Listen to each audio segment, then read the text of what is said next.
Ned Emala, thanks for coming in. Big week, baby. Thanks for having me. Exciting week. How's everyone feeling about the Gilman McDonogh? What number game is this? So that's a funny question, actually. This is officially 106, right? It'd be the 106th playing of it.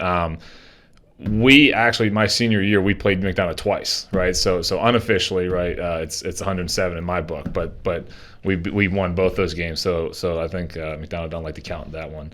This is another one in our win column for us. But so 106, 107, but really, really impressive, awesome rivalry that I'm proud to be a part of it still, right? And excited for these boys who can take advantage and be a part of a historical event here. So yeah, really exciting week, and thanks for having me on here to talk about it a little bit. Yeah, I'm excited. We had a couple great assemblies this week. Yeah. We've got the pep rally coming up today. What is maybe the atmosphere or the mood on the team right now? How is everyone feeling? Why is this week so special as a football team? And in the huddle, and maybe in some of the aspects of the rivalry that we on the outside don't really see too far deeply in. Yeah, it's a really cool thing for players, and I've been talking to the boys about this a lot, and I think it sinks in at certain points for different times for different people, but one of the really cool things is just you're a part of something so much bigger than yourself, right? And you're a part of a history. You're a part of a culture that not a lot of people get to be a part of, right? And that's a special thing, and I think that's you're representing yourself, you're representing Gilman, you're representing those who came before you, right? Those players, both McDonogh and Gilman, and you're a part of something that is a lot bigger than yourself. And so that's a really cool thing. It can also be a little daunting, right? And so I'm sure the boys are feeling some nerves, and this is a big and hyped up game. And so it's it's nervous, but that's good. That's exciting, right? And that's part of the process. So I think they're sort of working their way through it and feeling it, but we're treating it like a special game, but also we got to go out and handle our stuff and do our job and do it to the best of our ability, and we'll see what happens. But I have confidence in the guys. I'm really excited for them because it's an awesome atmosphere to play in, right? Yeah. I'm really excited to see it and feel it again tomorrow, and have those boys have the opportunity to do so.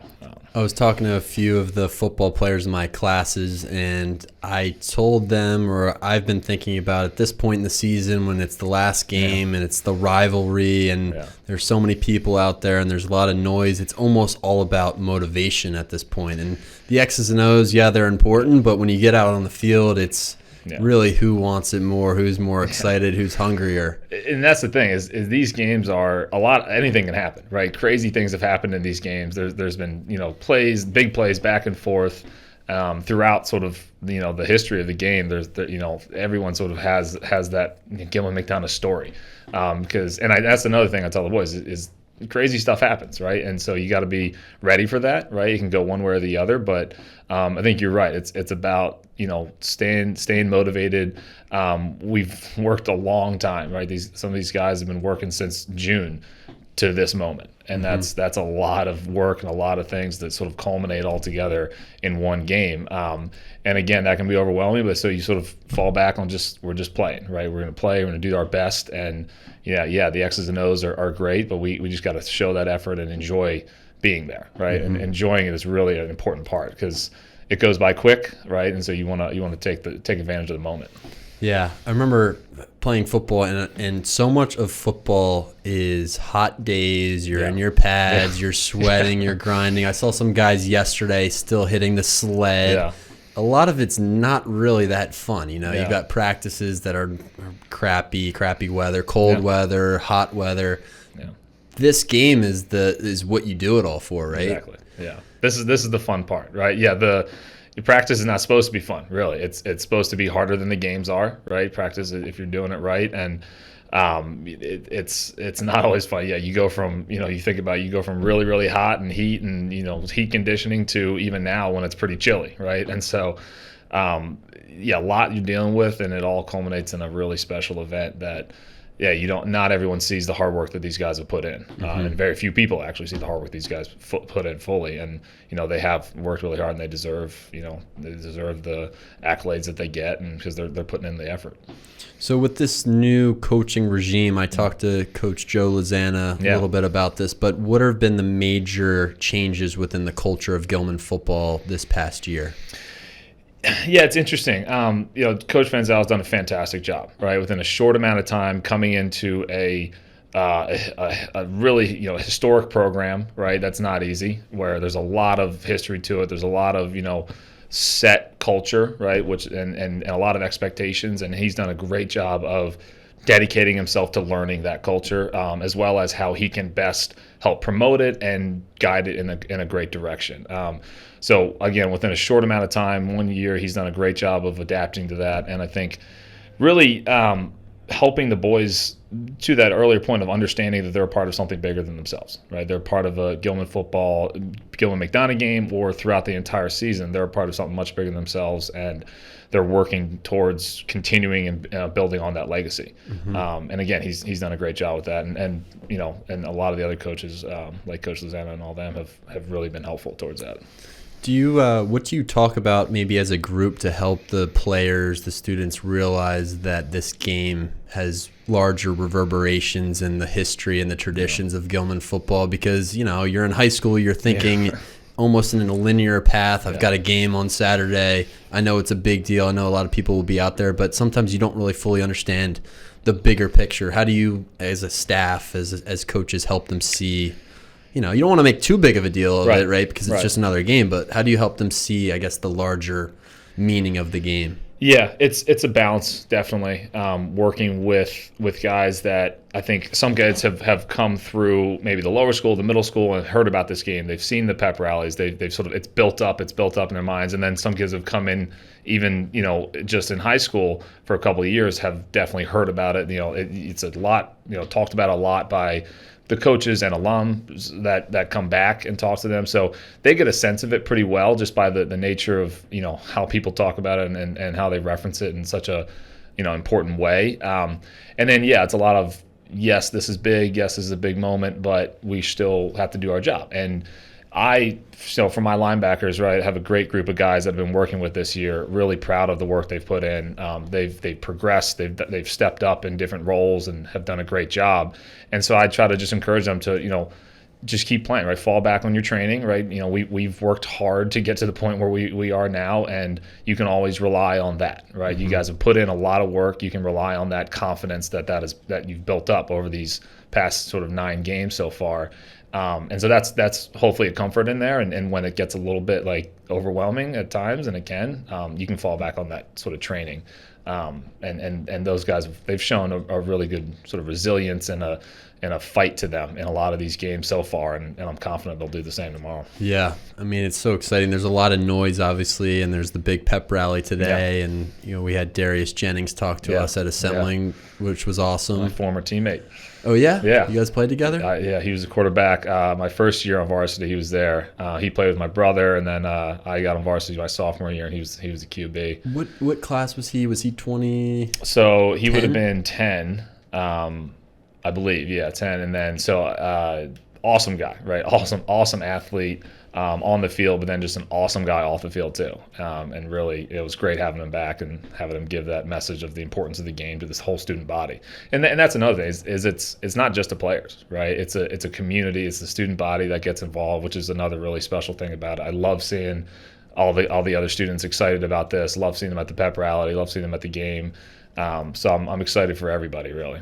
Yeah, it's funny. I was trying to teach some Edgar Allan Poe today in class, and we were hearing the music out on the stadium field, and we had the Raiders come into the classroom, and it's very hard to stay focused during this time, but it's really exciting. And I almost paused class a few times, just let it happen because it's pretty cool. It's part of the experience. Yeah, and I'm glad that we're able to be back and do all that and have the whole community come together. Multiple communities really come together and rally around this event. So it's a really special time. I think it'd be cool if the Bryn Mawr students and the Roland Park students could come over for our pep rally and make it really because I think they have something else going on today. But I think it could be cool to have all the schools combined. There's some pretty legendary pep rallies, I'll tell you. We've had some good ones in my time, and there've been good ones since. That really, some things are incredible that they've been able to pull them off. I think last time you were on the podcast, we talked about the parachuters coming down. Yeah, and I think the funny thing is, I think maybe later that year or the year after, they did it again. They brought it is actually that same guy who parachuted down when I was must have been a sophomore then. He did it 12, 13 years later again. So that was a cool one. Yeah, and we had some other really cool instances that people put together. And it's a lot of leadership by the students, right? A lot of that is put together by them. So kudos to the leadership now, right? Ben Weinfeld, student body president, doing a great job. And has worked on the pep rally for a couple of years, right? So I'm proud of him. He's also my advisee, so very, very proud to see him, do well and be a part of this all. We need to have him in here for the podcast to talk to him a little bit, but he does a great job rallying the student sections and getting guys out to games. I feel like that's his major strong suit as a leader. He's just very into that, it seems like. Yeah, very personal guy, very excited guy, got a lot of energy, and that's what we need. There was a guy, JD Kameen, was student body president when I was here also, and he did the original skydivers and had that same kind of energy, and it was really fun. Yeah, I'm excited to check it out today. Yeah. It should be fun. Usually guys come out on dirt bikes, right? Yeah, they'll have all sorts of vehicles out there, I think. And they've done a good job of talking to us and making sure it's all up and up. But excited to see it. And do you remember the first Gilman McDonogh football game you ever went to? It's a good question. I probably don't, because I was a baby. I'm sure because I've had a lot of family involved in the school and involved in this game particularly for a number of years. And so I don't remember the first one, but I do remember going through lower school, going through middle school, and sort of building up to the moment where I could participate in these games. And that was it was 10 years in the making before I was actually a player and was able to participate. And I do remember that notion of generations sort of building up to that moment, and that was really fun.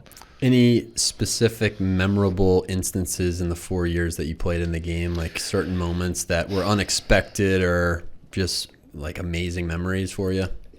So there's you talk about how you remember those who have played in Gilman McDonogh games, they remember the scores. You remember I do remember a couple of just like specific plays of that just went, because I was the offensive guard at the time, and so I did a lot of pulling, and I was pretty much a glorified fullback that would come around the edge. And I do remember we senior year we played them here. The first time we played them, I do remember coming around towards their sideline and just on a pulling as a blocker, and having our running back right behind me and just hitting the heck out of a linebacker in front of their bench. And I remember this sort of collective of ooh on their bench, and that felt pretty good, right? And we ended up gashing them pretty good on that play. But just in general, I think it's just you remember the feelings, the emotions of it all, and that's what sticks with you, right? The camaraderie that comes from playing with guys in a really special event. Mm-hmm. And it's nice to sort of revisit those now.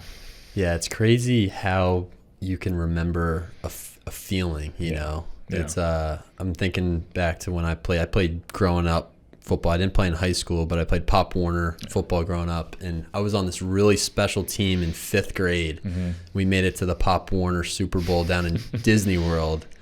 And I remember it was my birthday. It was November 25th, and I played on the line, because I was always the biggest kid out there, but I was also the punter for the team. And we played this team from Philly.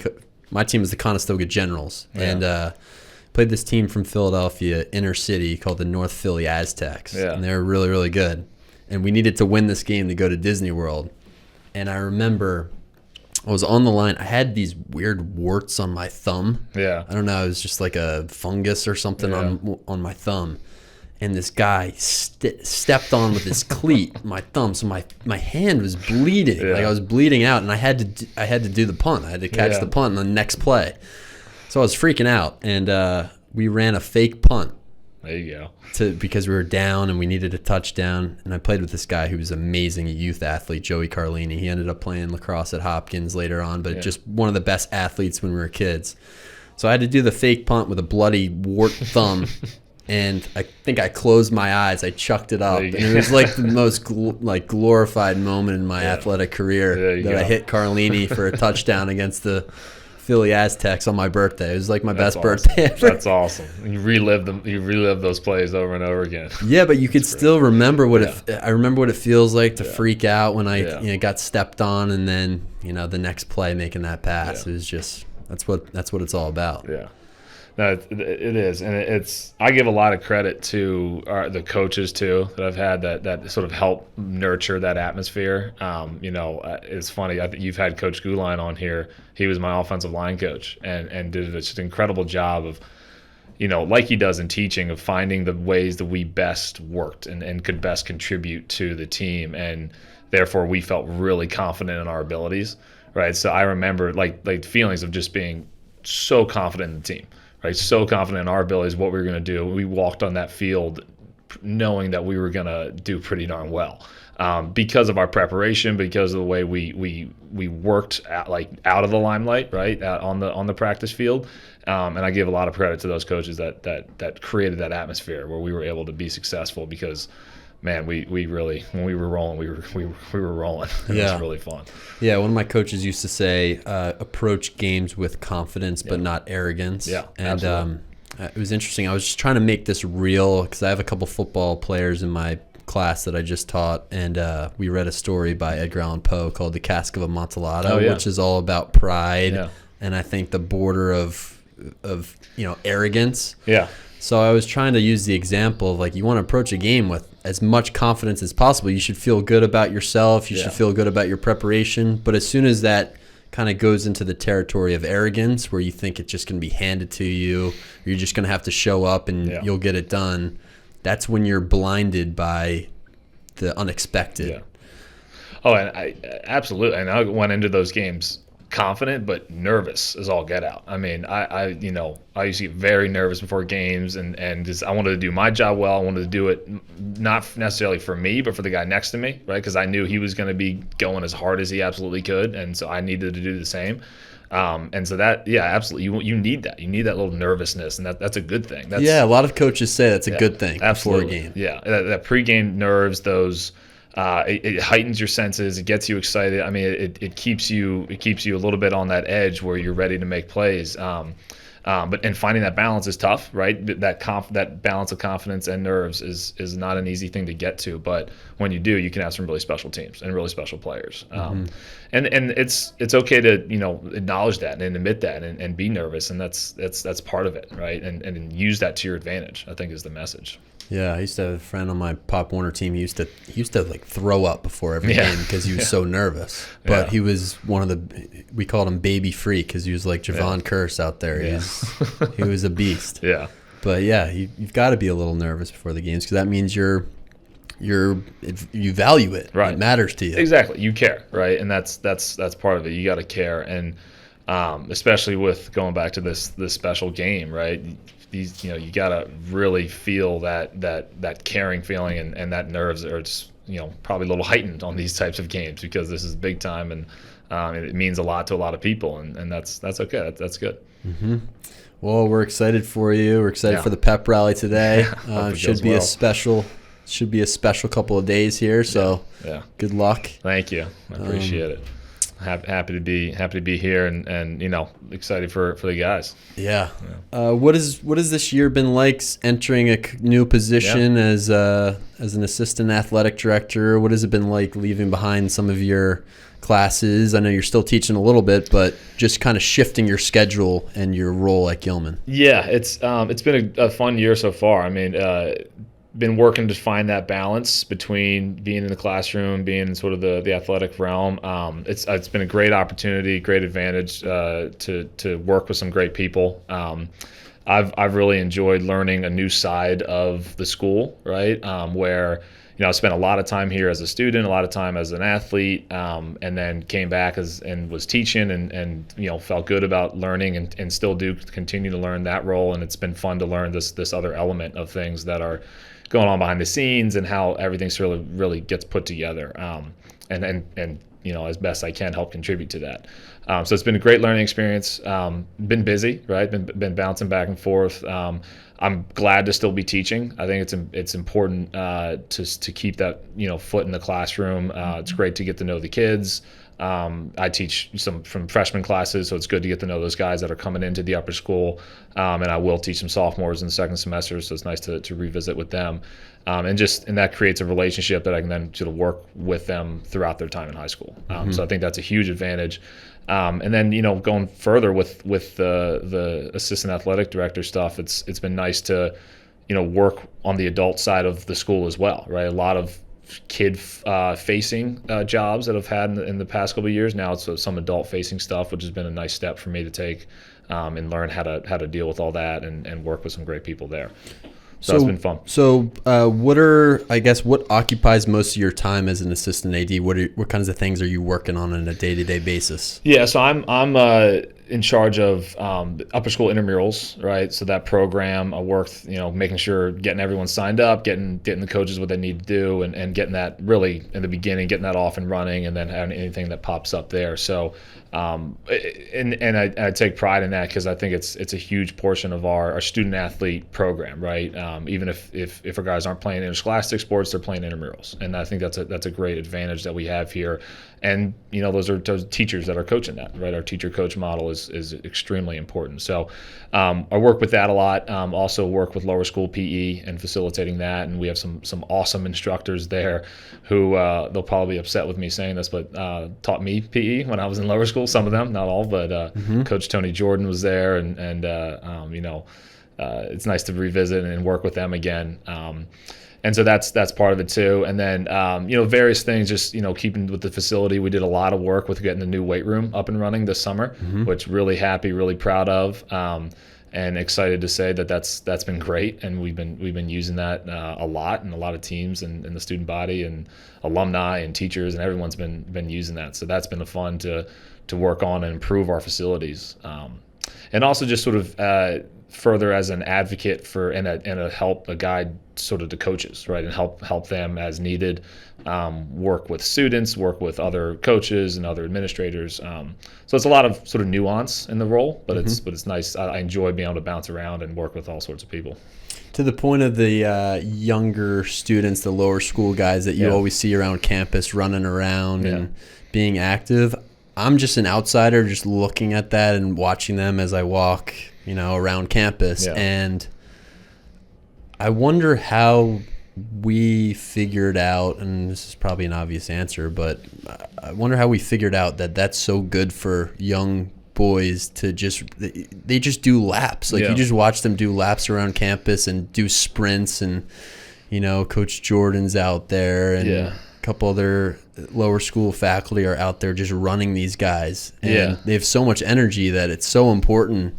But I think that's almost a classroom in itself. It is, absolutely it is, and it's and that's been going on for a while, right? I mentioned myself being here, and I learned how to jump rope and improved swimming and stuff like that, all within these classes. And these are they're classes, right? They're working on movement skills, they're working on motor function skills. And that's actually something we've been recently sort of working with boys and getting them used to. Athletic movements, but in a fun way, right? Trying to get them to move, be active, be in shape, as well as sort of get them used to those athletic movements that they might use later on in their careers. So it's an interplay between teaching as well as having it be fun. Which Coach Jordan, Coach Sheets, Larry Sheets does a great job. Coach Van Zyles down there as well. Coach Smith's helping with the pool. So there's a lot of nuance to that too, where you're trying to get them active. And they're working, right? They're working hard. They got some, they're in lines doing jump ropes. But they're also when it's kickball, it's competitive, and it's good, and they're sprinting to the bases and they're moving around. So they do a great job with that. Yeah, they do. I mean, it's very hard. I've been coaching a little bit with the lower school tennis, just with Lightning and 1 day a week, but it's very hard to keep these guys in line and in order and not to, Lightning does a great job with them too. He does a great job with them because I think it's important, and again, I'm just an outsider, but the little guys need a base. They need a circle to stand in. They need a chair to sit in, or they're going to be roving around, and then you're going to lose them. They need like a home base, and I always see them standing in, the hula hoops out there. Structure, So, kudos to everyone who's working with the younger guys, but they seem to do a really good job. They seem to have figured out the formula. Yeah, they do a great job. It takes a lot of energy and a lot of work, and they filter that energy of the boys into that, or funnel that rather into a really healthy way. Yeah, another thing that I wanted to talk to you about that I wanted to see what your thoughts are, down in the tennis hut, Lightning has a bunch of motivational quotes and signs in there that are handwritten, and I saw one of them that I think just applies to a tennis team, any sports team. And I've actually just read this to my classes. They probably think I'm, crazy. But I said, you will probably do really, really well in my class. And the sign says, 10 things that require 0 talent. Yeah. 1, being on time. 2, making an effort. 3, being high energy. 4, having a positive attitude. 5, being passionate. 6, using good body language. 7, being coachable. 8, doing a little extra. 9, being prepared. There's only 9, but it says 10 things.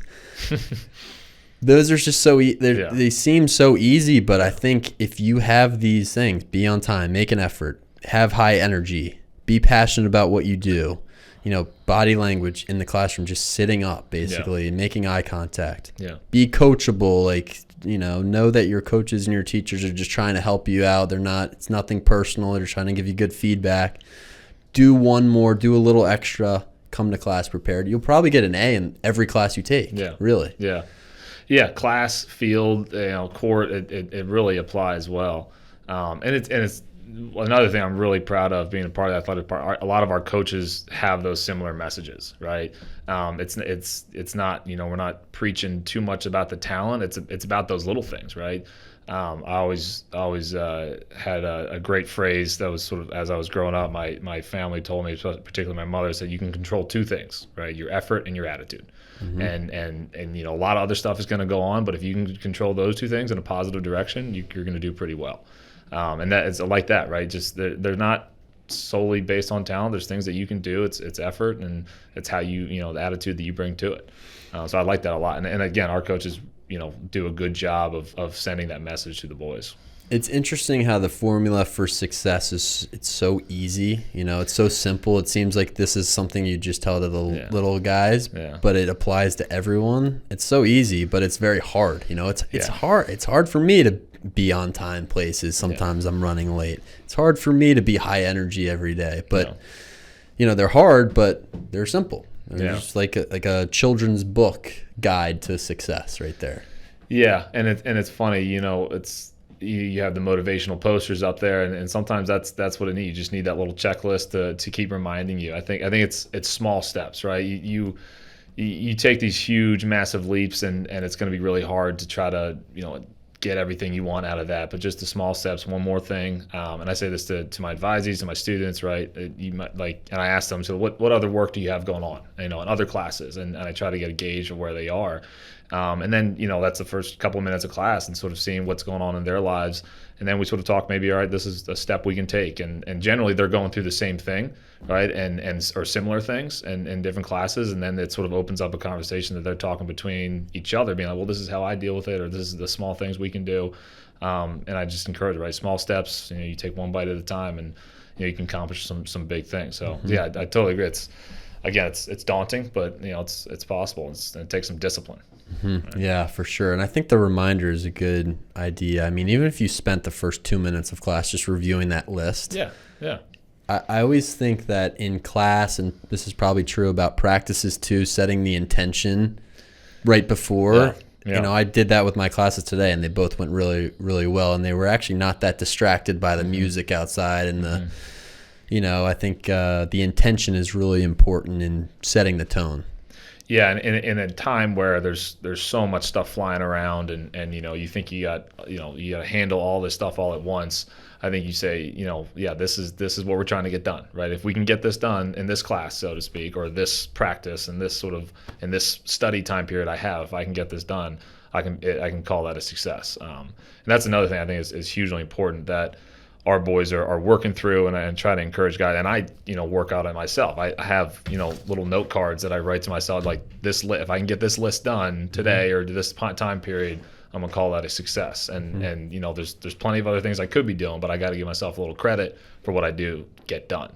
And I'd say that to boys. You guys are working really hard, right? You give yourself some credit. I know there's a lot of stuff going on, but you gotta be kind to yourself as well. Mm-hmm. Love it. Yeah. What classes are you teaching right now? So right now with my freshman of world cultures class, all right, and then I'll have art history in the second semester.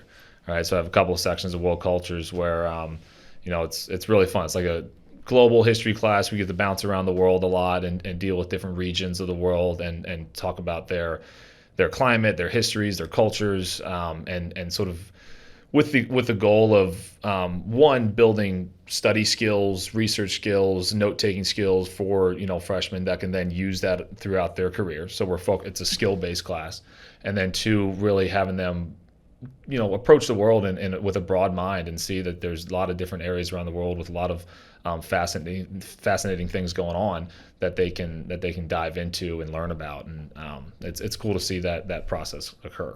I've seen this book that you brought in. I've seen that around, and I'm wondering what it's about and how you guys use it in class. So this is a good book. It's called The World: A Brief Introduction by Richard Haass. It's I find it really useful, and I give full credit to Brooks Matthews for finding it, and we sort of were working it in the past couple of years in various ways, and then had it a sort of a text for the class this year.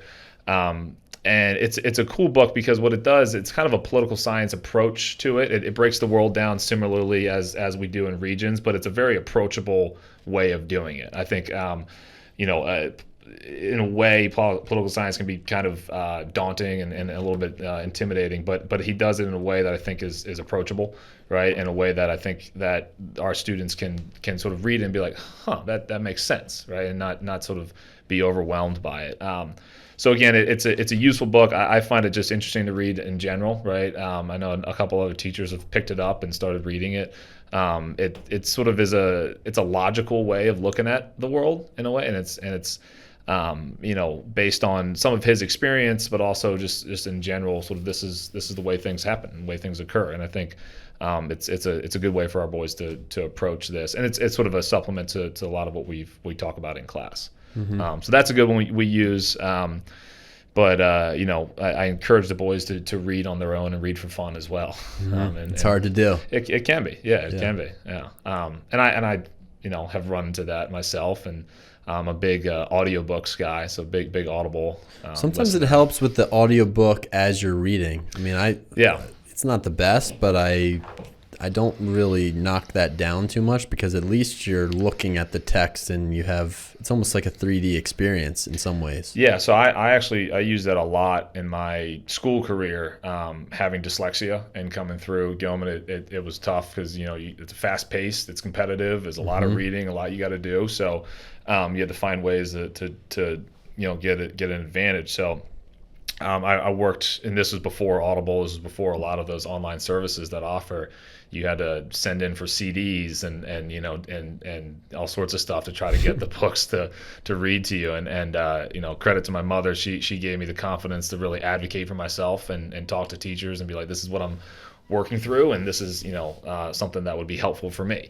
And so that's something I try to talk to our kids about too, is advocating for yourself, knowing how you learn, what can best work for you, because our teachers are very accommodating and very willing to help, and they want to know that. They want to know how you best learn. Right. So yeah, big fan of them, and just for fun too, right? I brought that book, but I have my Audible app that I have about 106 books on there. Jeez. That I'm just listening to, and I think about 45 of them are from this author Clive Cussler, which is just a fictional mystery kind of writer guy, and it's just very easy reading, easy listening, really. That in the car, walking around, I'll pop it on, and it's great to sort of have that zone and just sort of fall away into a story, which is really, I think there's an advantage to that too. Sometimes you sort of check out and get out of your own perspective, and it can be really nice. Yeah, it's interesting because I love reading, but I'm really not that good at audiobooks. Like really? I'll be super excited about Audible, Yeah. and I kind of go back and forth on it because I like the idea, because I can just get through a book super easily, but it's never what I expect. I get Audible, I sign up for the subscription again. Yeah. I get really excited about the token to get a book. Yeah, right. And then I do the first couple of chapters, and then I just stop. Like I fall apart. Yeah. And I just think, I don't know. For me, my style is I like sitting down, like no distraction, no noise, just looking at the page. For other people, it's an audiobook only. For other people, it's both at the same time. Yeah. For other people, I don't know. It's really hard to read in general. I just think there's a style for how you like to consume literature. Yeah, absolutely. I certainly, there's advantage to sitting down. I love having like a hard copy in the book. I usually do that in the summer where I'll actually sit down and read it. Takes me longer, but I certainly do love having that feeling of the book in hand, and the accomplishment of reading it myself. So yeah, it depends on what works, but again, so I just encourage my students to, just find something you like. It doesn't have to be too heavy, and just be something that you enjoy. A little bit away from the screen, right? And I think there's something to listening, there's something to reading on your own, beyond sort of watching, and it can really be helpful. Mm-hmm. Yeah, I actually I've been thinking about that a lot too, because a lot of the times students, or a type of student, doesn't like to read because of the fact that someone's telling them to read something. Sure. Yeah. And I just told one of my classes this weekend, go read something by Edgar Allan Poe. I don't really care what it is. It could be a poem, it could be a story, it could be a couple paragraphs. Just read something by him, and now you have the agency to choose, and it's not me saying, go read this. So hopefully that works. I don't know. I think choice is huge. I think just in general, using it in the classroom, like when I would do some assignments, we just did a research assignment where they sort of had a choice of which country they wanted to do. They do a little background research, they pick their top 3, right, and I give them assignment based on that one, and just having that power and authority over their own choice a little bit, I think does give it an advantage. You feel like you're owning that process a little bit more. So there's certainly something to that. So what in this book has really, I guess, impacted you, or maybe something that you read in this book? What is it called again? The World? The World. A brief introduction. What's something that you didn't know before that you became interested in by reading this book or teaching this book? I like the way that it talks about sort of the interconnectivity between different areas of the world, and how that can be good, and the struggles with that. We have this subject of sort of globalization in our class, and that's a sort of one of our major themes. And we talk about the way that's developed over time, the way that's been good, the struggles with that.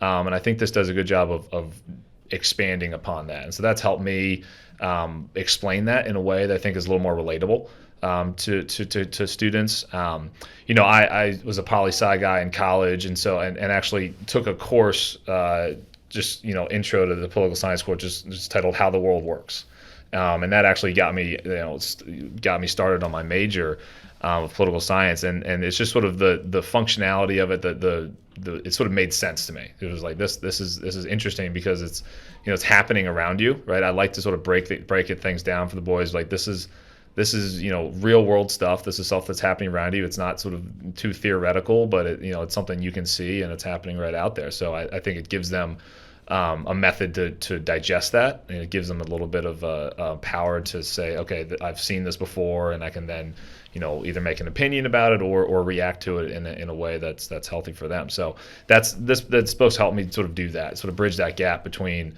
this is happening out there versus you guys can sort of see this in front of you and react to it in a way. Yeah, it's interesting. Do you usually consume news through the internet? Do you watch the news? Do you see it on your Twitter feed? Like how do you consume the news? How do the students that you teach, Yeah. do you try to direct them to It's different methods of getting the news? Because I assume that a lot of them just get their news from social media, maybe. Yeah, it's a good question. It's a question I've asked my students. Right, me, personally, I'm a bit old school. I love an actual newspaper, right? And so I'll when I can and have time to read it, I'll do that. And I love the feel of the paper, just sort of having that. Otherwise, sort of a nightly news kind of guy will follow that. And then just a couple of the Apple sort of general news idea. I'd like to sort of mix the different things. So I'll get it in various ways. And that's kind of the message, is getting it in different areas. And that's in the message I give to the boys. I say, I ask them, how do they get the news? And whether or not they're paying attention to global events or even just events around here, it's a mixed bag. But I think I encourage them just to, keep up to date find something you're interested in. It doesn't have to be too heavy. I think sometimes they shy away from sometimes news broadcasts because it's often heavy stuff. But just sort of encourage them to find a way, at least have the capability and the resources to then learn more about something, right? And that's more the message I get across. And the fact that it's can be an informed consumer, right? Be aware that you're of various bias, or consume multiple different things and then form your own opinion, right, based on your own. I had a professor, and I tell the boys, I had a professor in college that said, you take what you think, what you hear, and what you sort of read, and put all together, and that's what you know. And that's sort of I encourage them to do that and sort of come up with, based on your digestion of all the information you're getting, come up with your opinion. And I think that's a helpful process and useful process for them. Diversify your news intake. Yeah, and whether you agree or disagree and whatnot, you can certainly do that. Yeah, I think sometimes for me it's interesting to look at news sites from different countries and see how they're talking about world events, like the BBC and just looking at different, because when you look at news in America, it's often you don't know what you're getting. Is it the truth? Is it super biased in one direction? I think it's good to look at different sides of it, but it's also fascinating, I think, to look from an outsider's perspective on American events and how England thinks about what's going on in America. Yeah, and that's part of the world cultures class is getting a more global approach to things. Mm-hmm. I took a really good class. Probably the best class I took in college was during the 2016 election. Mm-hmm. I took a investigative journalism class with the former editor of the New York Times, Jill Abramson, which was an amazing opportunity. I had to apply for the class. Somehow I got in. It was a 12-person class during lacrosse practice, and I told my coach, I was like, I have to take this class because it's kind of once in a lifetime. 2016 election, we're looking at different news sources and trying to figure out just how to get through bias, which is not easy. I mean, I think for most people it's almost impossible. Yeah. But we looked at CNN, we looked at Fox, we looked at Twitter feeds, we looked at other types of longer investigative journalism, and really just tried to figure out what actually is true here and where's the bias. And I thought that was just so valuable in exactly what you're talking about, trying to figure out in the world what is actually going on. Yeah, and it's the cool, again, going back to class, is the cool thing is we can pivot to a lot of different areas. So we'll pivot to their various current events and what's going on, and I think that's another sort of opportunity to be like, this is what you guys are studying in school. It's happening and it matters, and this is where it is in the real world. So, do your students? Do you ever have them give presentations to the class? Yeah, we'll do that. I think it's a good sort of practice of public speaking skills and working on that. And admittedly, some boys are more comfortable with it than others. But just the practice of formulating an idea, having that organized, and being able to present those materials, I think, can be important and useful. So yeah, we'll do that in various forms throughout the class. And you sort of get the different. Some guys really love it and they'll shine and they'll be up there, and some guys will shy away from it. But it's generally we can create an atmosphere where we're all trying to learn and trying to practice something here. So I think in the end, it's a useful practice. I think so. I think that sometimes goes by the wayside in school. I don't remember having to present, especially in college. Surprisingly, I didn't have to present much in front of other people. But in teaching, you have to do it every day. And I feel like, I don't know, just in the few years that I've been at Gilman, I feel like I've gotten much better in front of people, more comfortable. Even in my personal life, like talking to a lot of people, it helps that you're a teacher and you're in front of other people all day long. Yeah. It's just a useful skill. Teaching is certainly it's cool in that sense. It can be exhausting in that sense too, right? You got some, all these questions you get, and you're making a million decisions every day, right? And there's a million split-second decisions every day that you're trying to stay on top of. And it's a cool thing. It's fun, right? That's when our classes are fun. I love when sort of the questions pop up and I get multiple kids, sort of engaged and interested in asking questions, and those can be fun, but it can be tiring too. So I know teachers have been really working hard past couple of years and are tired, but we do. It's nice to find energy from the boys and find energy on days like this, right, where the community comes together and gets excited about something. And, it's beautiful out, and that's a cool thing. Yeah, for sure. I think teaching, it involves all of your senses, and you need your entire mind in the room. Oh, yeah. You can't be distracted or thinking about other things because so much unexpected. Yeah. You were talking about in a football game, like you have to be prepared for the unexpected. I think it translates at least to the teaching career, because you've got one guy getting up and going to the bathroom in the middle of class. You've got another guy whose head's down for some reason that you need to try to talk to him and figure out. Yeah. There's a lot of balls in the air as a teacher that really require all of your mind and your spirit and your skills. Yeah. I think that you've acquired throughout your life. It's a hard, exhausting job, but it is energizing as well. Yeah, it was funny. I guess last week I was they were doing some group work, and I was talking to this group over here, and sort of you have sort of the teacher sense, so you hear sort of things behind you in the one group, and so talk to them, answer their question, and then like go back and talk to this group, and the group, like, they're looking at me like, how did you hear that? We weren't talking to you. I was like, it's sort of an acquired thing where you're working on a lot of different levels. Mm-hmm. But again, our guys are enthusiastic, they're excited, and they're great to work with. Yeah. That's good stuff. Well, so what are you most excited about maybe for the second semester? I guess that's coming up for your art history class. What are you excited to get into in that class? Yeah, I do enjoy that.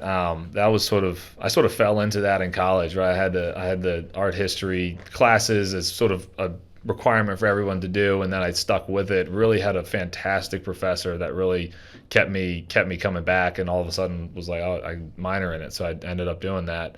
And so I just love that class because it can go in so many different directions. It can be you learn the class and see what they're really interested in, and I try to get a gauge of that, and then I can build the class around that and incorporate things that they are.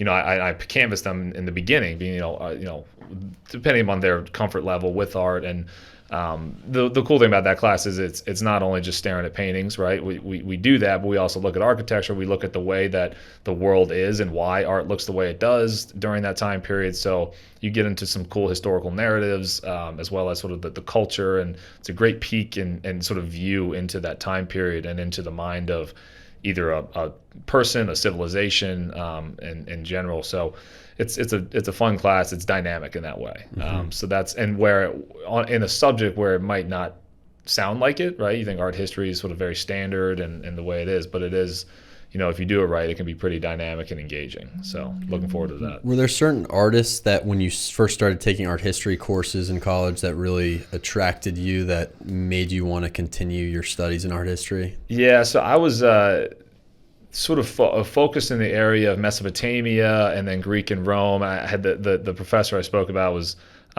he was a Greek citizen and a he was in the Greek army, and he's also this archaeologist. He's like this sort of the Greek Indiana Jones of the time, and so spoke so passionately about it. It really captured my attention. This sort of ancient Mesopotamia, this Fertile Crescent area of the world that started to really build some civilizations out of that. And so that always fascinated me, in the way that art was used as a tool and a cultural piece of that time period. And I think how that has developed, even up until this day, is fascinating. How art has developed and how it's used. It was used in various different ways throughout history, and that's a fascinating time to be there. So, and then the sort of the classics, right? Art, Greek and Roman, are always really fun.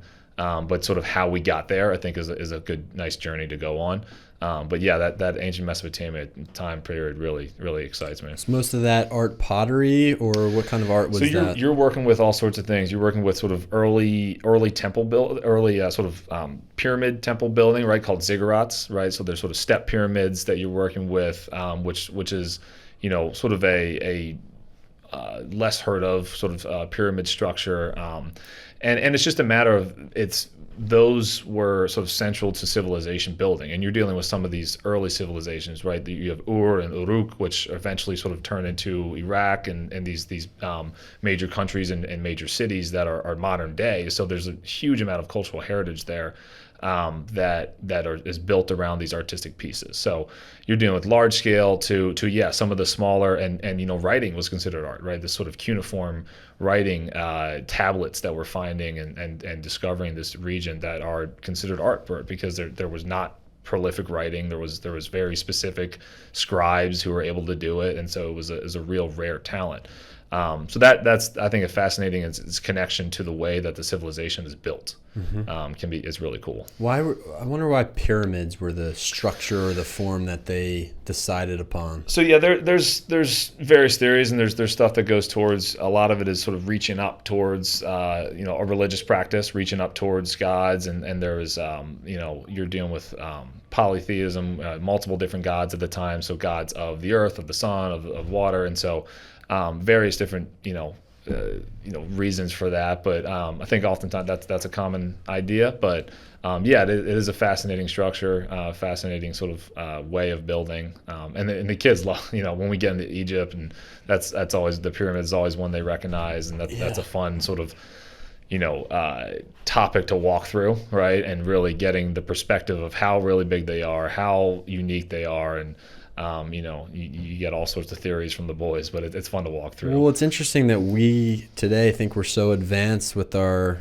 headphones and our podcast setup and our iPhones, and then we almost look back on the past as like, oh, that they weren't as advanced as we were. And some of the creations and the artistic structures that were created back then, we still don't even understand how they've been built.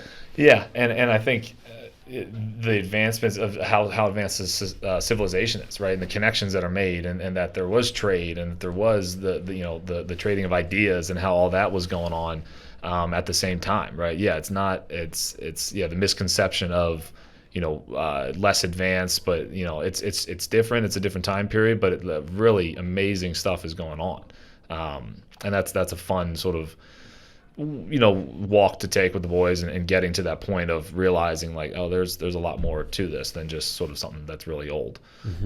So yeah, it's a fun class. Look forward to it. It's also nice to we jump around the world too. So we'll go to South Asia, East Asia, and talk about various artifacts there. We'll go into Africa. We'll go into the Americas. And so it's nice to some of which they recognize, a lot of which they don't, and that's a good thing. Sort of getting them to see new things.